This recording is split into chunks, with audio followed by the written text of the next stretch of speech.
Hello students, welcome to St. Joseph's Academy's online class. I am your English teacher. In today's class, we will study part 1 of the poem The Moon of your English Mulberry book.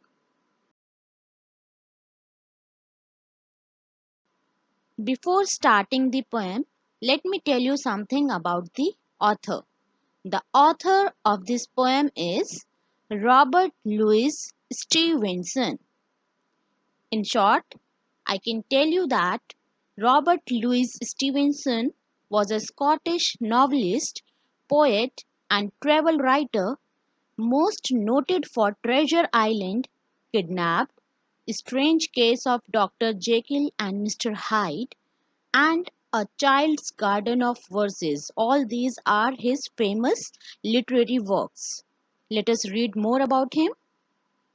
He was born on 13 November 1850 in Edinburgh, United Kingdom. He was a Scottish novelist, poet, and travel writer. A Child's Garden of Poems is one of his best known collections of poetry for children. He also wrote two popular novels, Treasure Island and Kidnapped. His other literary works are The Lamplighter, The House Beautiful, Songs of Travel and Other Verses, Underwoods, The Bottle Imp, Markham, Strange Case of Dr. Jekyll and Mr. Hyde, and many more. He died on 3 December 1894. So students, in this poem, the poet is paying tribute to the moon who is constant and is witnessing the various things including humans on the earth. The poet also admires the presence of the moon at night. In this poem, the poet admires the beauty of the moon and pays a tribute to the moon who is shining in the sky and witnesses the activities of the humans and other creatures on the earth in the moonlight. The moon is compared to the shape of a round clock on a wall. The poem also focuses on the different animals and their activities by the night time. The moon is compared to the shape of a round clock on a wall. Just like the clock determines the time, the moon signifies the night time. The poem also focuses on the activities of different animals who like to spend the night under the moonlight.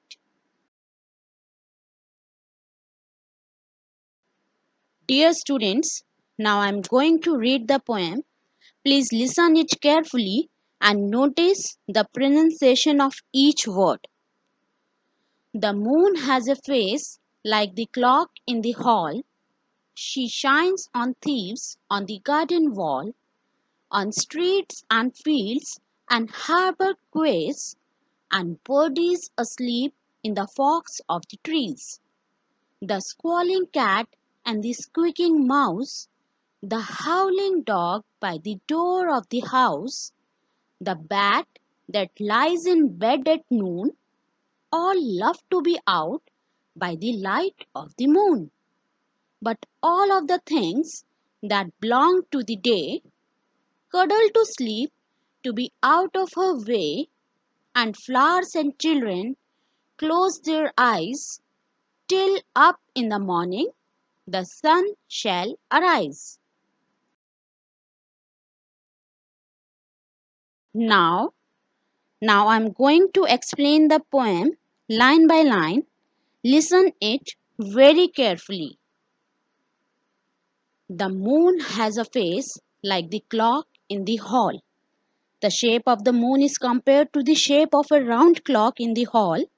Just like a clock determines the time, the moon signifies the night time. She shines on thieves on the garden wall. Now, in the following lines of the poem, The poet tells us the places or things on which the moonlight falls upon. The moon looks down on both the landscape and the people who live among it. The moonlight falls upon the thieves on the garden wall, or we can say that the moon looks down on the thieves climbing over a garden wall. On streets and fields and harbor quays. The moonlight also falls upon the streets, fields, and even at harbor. Harbor means an area on the coast where ships can shelter, and on quays, harbor quays. Quays means quays are platforms in harbors where boats come in to load. And birdies asleep in the forks of the trees.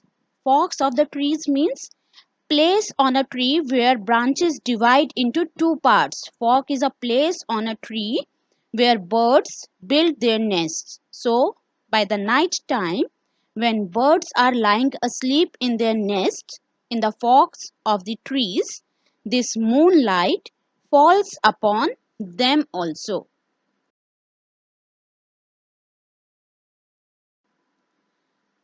The squalling cat and the squeaking mouse.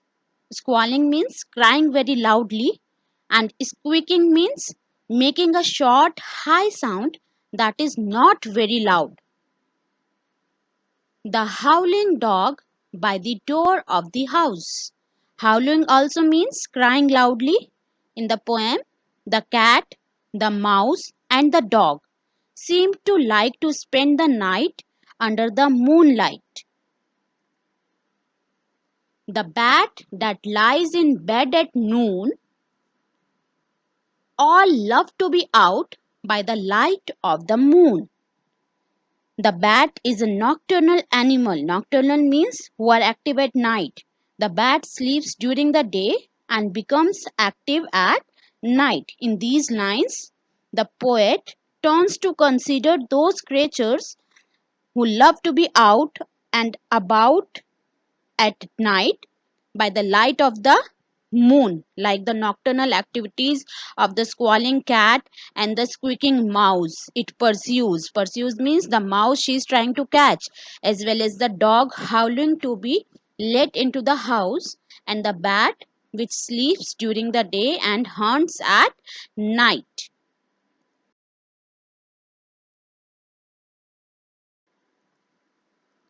But all of the things that belong to the day, all the things and creatures who are diurnal, diurnal means who are active during the day, cuddle to sleep to be out of her way. They cuddle means they lie very close to sleep, keeping out of the moon's way. And flowers and children close their eyes till up in the morning the sun shall arise. The children and flowers are asleep as if they are denying the moon's beauty and light. These lines means that the nocturnal animals mentioned in the poem, like the squalling cat, the squeaking mouse, the howling dog, and the bat, are in stark contrast to those who belong to the day, such as children and flowers. Those who are diurnal rather than nocturnal hug sleep closely to them, keeping out of the moon's way. The children and the flowers are asleep as if they are denying the moon's beauty and light, whereas the animals seem to like to spend the night under the moonlight. These diurnal creatures, the children and the flowers, are asleep till the morning when sun will arise, and they will open their eyes to welcome another beautiful day of their life. Dear students, after explaining the poem, it's time for some homework now. Your homework is to read the poem again and write it in your notebook. You have to read the poem again and write down it in your mulberry notebook If you are good at drawing, if you want to draw the picture, you can even draw the picture which is given in the book. Otherwise, you can only write down the poem. If you are not good at drawing, you can simply write down the poem also. Also, try to solve the exercises given in the book. So, what you have to do after writing the poem in your copies, what you have to do, you should try to solve the exercises given in the book. So, students, with this, our today's class is over.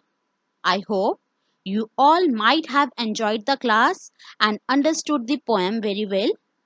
We will meet again soon in the next part of this poem, that is part 2, where we will be discussing the exercises of this poem.